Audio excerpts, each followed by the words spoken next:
Good morning, and welcome to Caretaker's Corner, where we discuss everything that has to do with taking care of your elderly and disabled parents, disabled spouses, and adult disabled children. And my name is CJ, and I'm here to help you with the stress. I know that this week has been very stressful for a lot of people.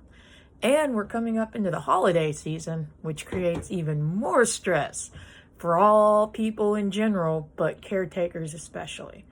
And within the next couple weeks, I'll put out another holiday video, which I truly love doing.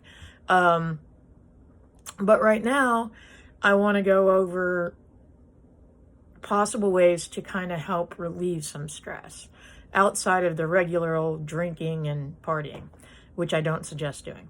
At least not a lot. But obviously, anytime there's, in the last week, obviously, here in the U.S., we've had elections. And I don't care what side of the spectrum you're on, Democrat, Republic, Independent, whatever. It can be a especially difficult time, especially for caretakers. Number one, if your person is able to vote, the person you care for is able to vote, then you have to take the extra steps to help them be able to vote, whether that is getting mail-in ballots for them, which one year it was, I'd do mail-in ballots for my dad and for Barbara. I loved the year that everybody was able to do a mail-in ballot, because that made my life a lot easier. We live in a very rural area, so it's not like the voting place is really easy to get to sometimes. Where I took Barbara this year to go and early vote, the elevator for handicapped individuals hasn't worked in ages. We've been in the area for almost 20 years, and in that time, I don't know that the elevator has ever worked. So that creates an issue, because with Barbara having just had surgery, we went to pre-vote or early vote with an excuse, and she had to walk up and down a series of stairs to be able to go and vote. We went and we voted, and we were able to get her in and out. It was difficult, and she was exhausted afterwards, but we were able to get it done. So that adds a bit of stress, because I know a friend who both of her parents are disabled and close to bedridden, if not totally bedridden, and she has to go through and mail-in vote for them, and then she's got to get her own self to vote.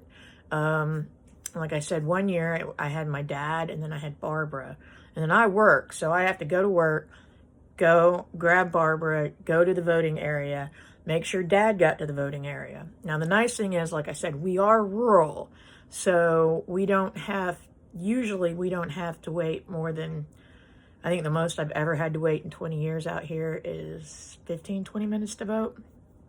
So I had a lot of friends that were talking about it was taking half a day for them to vote. So kudos for everybody that got out to vote and for everybody that did vote. But that just adds on to stress, because if you have to spend 4 hours waiting in line, well, you don't necessarily have 4 hours that you can wait. Somebody's got to be taking care of the folks you take care of. And I don't know of a lot of people that need caretaking that can go 4 hours without help. I mean, it adds a lot of extra stress. Then on top of that, you have to worry about, people are stressing out about, one side says we're going to get rid of certain benefits, and the other side says, well, we're going to give extra benefits. And the point is, if you have somebody who is elderly, disabled, they're on government programs of some sort, whether that be Medicare, Medicaid, then this is something that adds stress to you. because now you're worried about, oh, are we going to be able to afford their medicine, which is already a big enough deal. But anytime there's going to be change, there's the big word right now.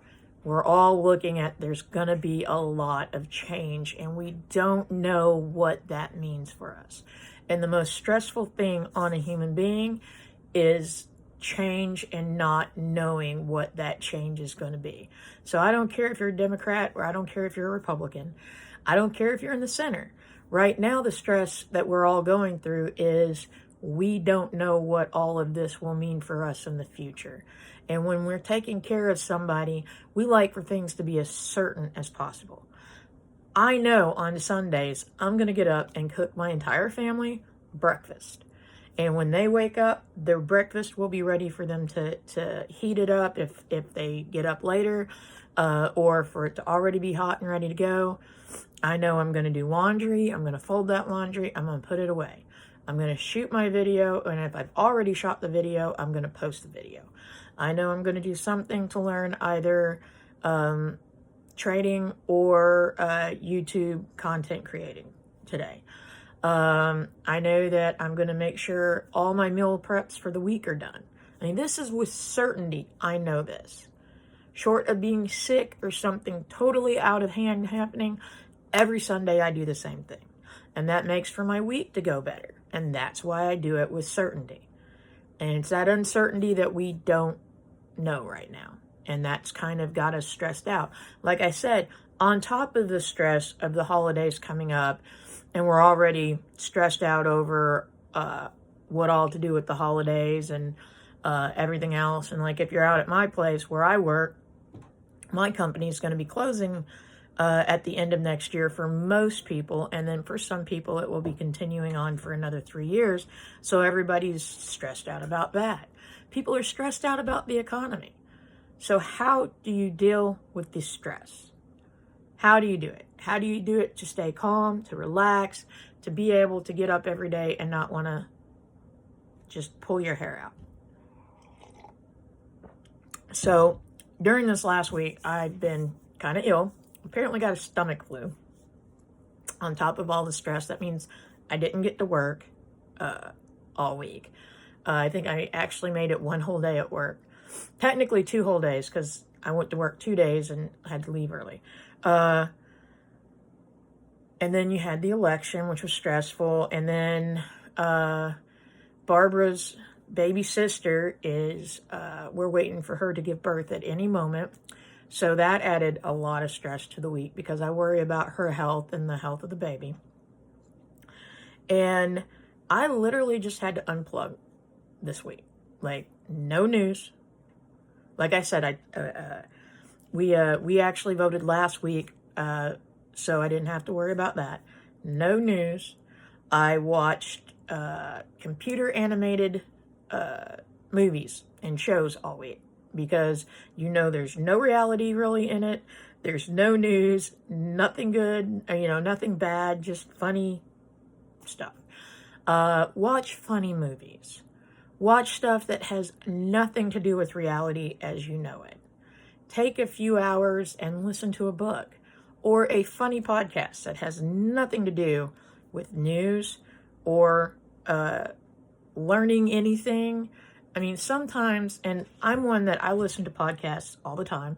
I listen to audiobooks all the time. I try to learn every second that I'm awake, whether it be cooking methods, because number one, I do a lot of meal prep, and I suffer from a condition called alpha gout that I've had for about 20 years now.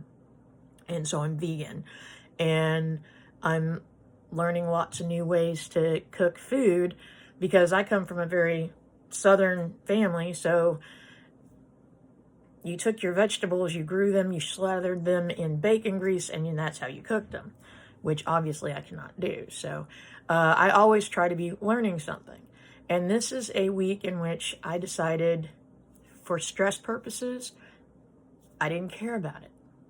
I was sick, and I was stressed out over everything that was going on in the world at the time. It was, I don't care what you were watching, it was just negativity, negativity, negativity. And I don't care what anybody says, you cannot have all that negativity going on you and it not affect you physically, mentally, and emotionally. So sometimes when things get like that, you just have to shut it down. And that's exactly what I did this week. And that's what I suggest if you get really, really stressed out. I mean, like, I was almost, take into account I was also ill, but I was basically paralyzed at one point, just in I couldn't handle it anymore with the stress.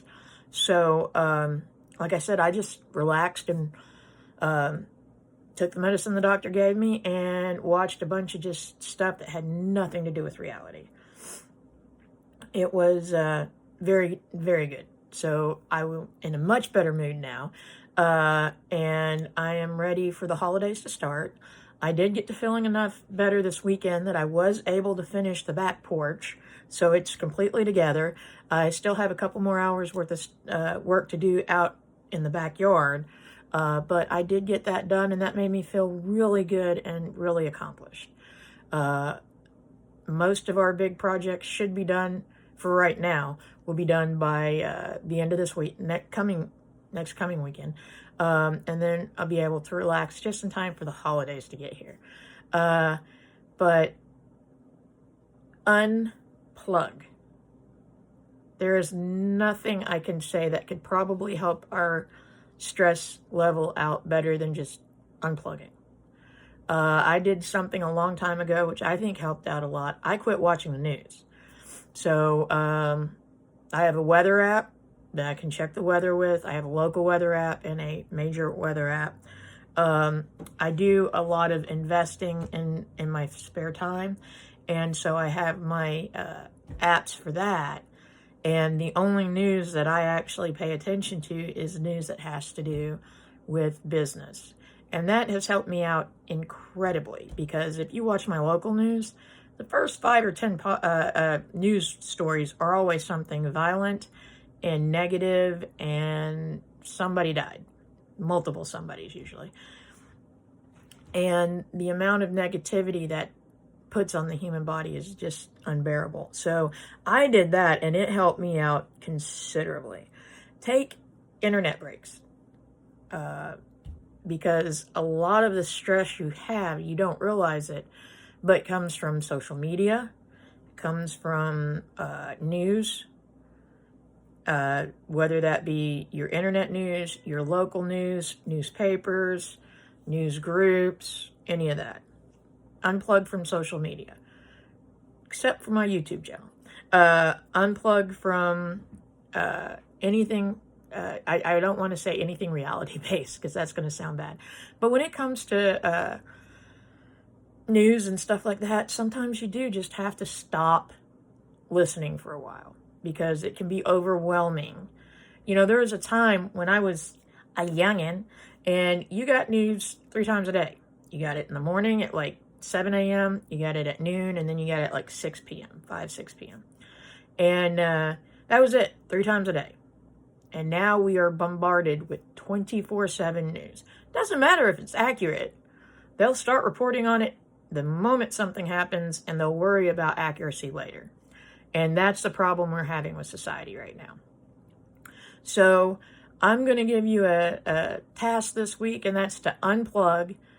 Look at something that's just fun. Look at a piece of art. Read a book that you've been dying to read. Do a hobby that you have. Take up a hobby that you have or that you want. Spend time with family. Spend time with family playing games. Apparently, Cards Against Humanity has a Golden Girls edition, so there you go. Just take a walk. It's fall, we're going into winter, there's leaves everywhere. Be a kid and run down the road kicking leaves and stomping on leaves, making fun fall sounds. But just relax. And remember that we'll get through this. We'll get through this together. I hope you have a great week, that you unplug, and that you try and relax. And I hope you will like, subscribe, and share. And remember, we've got this. Have a wonderful week, and I'll see you next weekend. Thank you. Love you guys. Bye-bye.